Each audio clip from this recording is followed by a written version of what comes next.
네, 화학 반응식 복습을 한번 해보도록 할까요? 자, 지금 질소와 수소가 반응해서 암모니아가 만들어지는 화학 반응식이다. 옳지 않은 것은 자, 반응물은 질소와 수소고 생성물은 암모니아다. 어때요? 네, 지금 반응물과 생성물 네, 알 수 있는 거죠. 맞다 라고 할 수 있는 거고 질소 원자 한 개가 수소 원자 세 개와 반응한다? 아니죠. 질소 분자라고 하는 거지. 분자가 수소 분자 몇 개와 세 개와 반응한다. 이 반응의 비는 원자수의 비가 아니라 뭐의 비다? 분자수의 비죠. 따라서 2번이 틀렸고요. 3번 원자의 개수는 바뀌지 않죠. 원자의 자체는 바뀌지 않는 거고요. 성질은 다르다. 분자가 바뀌었잖아요. 분자가 바뀌었으니까 성질도 달라지는 겁니다. 자, 분자수의 비는 개수의 비와 같죠? 1대 3대 2다. 네, 맞습니다. 4번 2번이 되겠고요. 자, 화학 반응이 일어날 때 우리가 법칙이 세 가지가 있어요. 화학 반응의 법칙 세 가지 중에서 첫 번째 법칙 바로 뭐냐면 질량 보존 법칙이다. 질량은 항상 보존된다. 이거 뭐냐면 반응물의 총 질량과 생성물의 총 질량이 변함이 없다는 거예요. 예를 들어서 어떤 용기에다가 여기다가 A라는 물질과 B라는 물질을 섞어서 내가 새로운 C라는 물질을 만들었어요. 그래도 얘를 구성하고 있는 물질과 얘를 구성하고 있는 물질이 다르게 얘를 구성하고 있는 물질이 원자는 그대로 유지가 되기 때문에 이 원자가 사라지는 게 아니기 때문에 원자들은 그대로 유지가 되기 때문에 원자가 반응 전후에 같아야 되죠. 뭐가? 원자의 종류나 개수는 항상 어때야 돼요? 일정하겠죠. 그러면 질량이 바뀔까 안 바뀔까? 안 바뀌겠지. 그게 바로 뭐냐면 질량 보존이라는 거예요. 그게 법칙이 바로 질량 보존 법칙이에요. 왜? 원자가 일정하기 때문에. 이유가 뭐냐? 이제 중요한 건데요.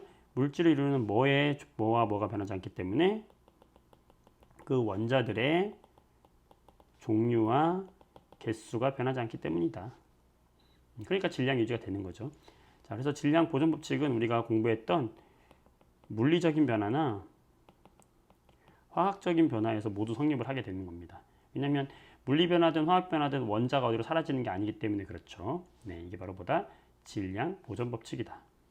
그래서 예를 들어서 여러 가지 질량 보존 법칙을 한번 보게 되면 앙금이 만들어지는 반응을 볼게요. 이런 염화나트륨과 질산은이 반응을 해서 염화은과 질산나트륨을 만들 때 여기서 만들어지는 AgCl이 앙금이거든요. 이 앙금이 만들어지는 반응에서 반응 전과 반응 후에 총 질량은 어떨 것이냐. 예, 이렇게 둘이 섞었어요. 섞어서 새로운 조합이 돼서 이렇게 새로운 물질이 만들어졌어도 원자 자체가 어디로 사라지는 게 아니기 때문에 질량은 어떨 것이다? 당연히 같을 것이다. 항상 질량이 일정하다. 자, 여기서 열린 용기와 닫힌 용기라는 말이 나오는데 열린 용기라는 건 뭐냐면 이렇게 이들을 반응시킬 때 A하고 B를 반응시킬 때 이 뚜껑을 열어놨다는 거예요. 닫힌 용기는 뭐냐면 이렇게 뚜껑을 닫아놓고 반응시켰다는 거거든. 자, 닫아놓든 열어놓든 이 반응은 기체가 날아가는 반응이 아니기 때문에 이 반응은 기체가 만들어지는 반응이 아니기 때문에 열어놓든 닫아놓든 일정하게 유지가 됩니다. 그런데 기체가 발생하는 어떤 반응 같은 경우에는요, 우리가 열린 용기에서 할 때와 닫힌 용기에서 할 때 질량이 좀 달라져요. 왜냐면 열린 용기에서 하게 되면 여기서 A하고 B하고 반응을 해서 C가 된 어떤 반응이 있었어요. 근데 여기서 기체가 만들어져서 나간다 라고 하면 요 만들어진 기체 역시 처음에 A와 B를 이루고 있는 원자에서 만들어진 거잖아요. 그러면 처음에 질량과 나중에 질량을 저울로 재면 기체가 빠져나갔기 때문에 처음의 질량보다 나중의 질량이 더 작아지게 되는 거예요. 그래서 질량이 열린 용기에서는 감소한다. 언제? 기체가 발생했을 때는. 그래서 이산화탄소라든지 수소라든지 이산화탄소 이런 기체가 발생하는 이런 반응은 열어놓고 실험을 하면은 질량이 당연히 감소한다. 뭐만큼? 빠져나간 기체만큼. 그런데 닫아놓고 실험을 하면 어떨까요? 여기서 기체가 발생을 합니다. A하고 B하고 반응을 시켜서 C가 됐는데 여기서 기체가 발생하는 반응이야. 그래도 이 기체도 이 안에 갇혀 있죠. 그럼 얘는 처음 질량하고 나중 질량이 유지가 되겠지. 어떻다?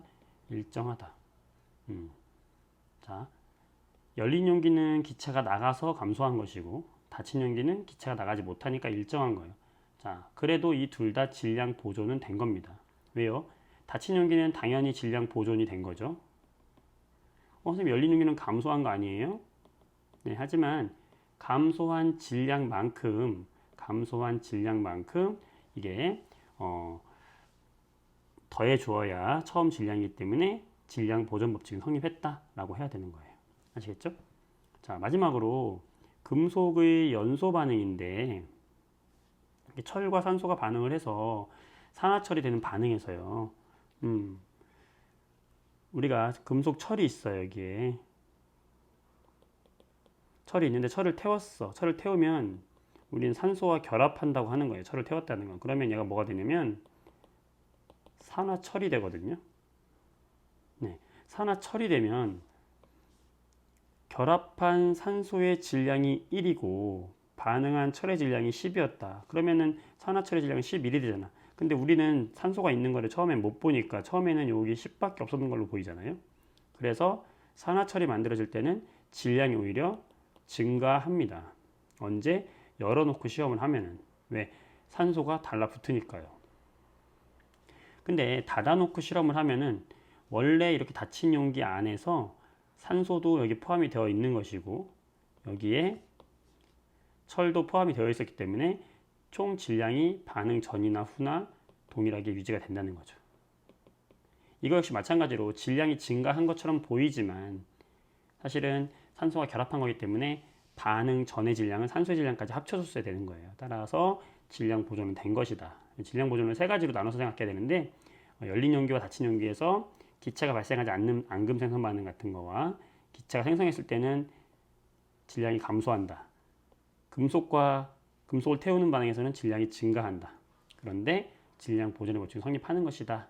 이걸 기억을 해주시기 바랍니다. 자, 여기 예제를 보게 되면 화학 반응이 일어날 때 질량이 보존되는 이유를 서술하시오 그랬네요. 자, 중요하죠? 뭐라고 해야 돼요? 화학 반응 전후에 원자의 뭐와 종류와 그 개수가 일정하게 유지되기 때문이다 라는 게 핵심 설명이 되겠고요. 자, 강철솜 A와 강철솜 B를 같은 무게를 놓고 B에다가만 가해를 했네요. 그럼 B에 가해하면 B에 누가 달라붙어요? 여기 산소가 달라붙겠죠? 달라붙으면 여기 질량이 어떻게 돼요? 달라붙은 산소만큼 어떻게 돼? 커지겠죠? 그럼 커지면은 이쪽으로 저울이 기울어 내리겠죠. 옳은 것은 무엇이냐? 강철솜을 가열하면 이산화탄소와 결합한다? 산소와 결합하는 거고요. 수평을 유지하느냐? 이제 무거워진 오른쪽으로 가라앉게 되니까 틀렸고요. 질량 보존 법칙 따르지 않는다? 달라붙기 전에 산소까지 합쳐야 되니까 결국엔 똑같은 거고요. 성립했고 B의 성질은 A와 달라진다. 그렇죠. 철과 산화철은 산소와 결합한 산화철은 전혀 다른 물질이죠. 화학 반응을 통해서 화학 변하기 때문에 그래요. 원자의 종류와 개수는 같다. A를 이루는 원자의 종류는 철밖에 없지만 B를 이루는 원자의 종류는 산화철이기 때문에 Fe2O3라고 하거든. 산소하고 결합되어 있기 때문에 여기 원자의 종류가 다르죠. 답은 4번 되겠습니다. 자, 여기까지 질량 보존의 법칙이었습니다. 질량은 보존된다. 수고했어요.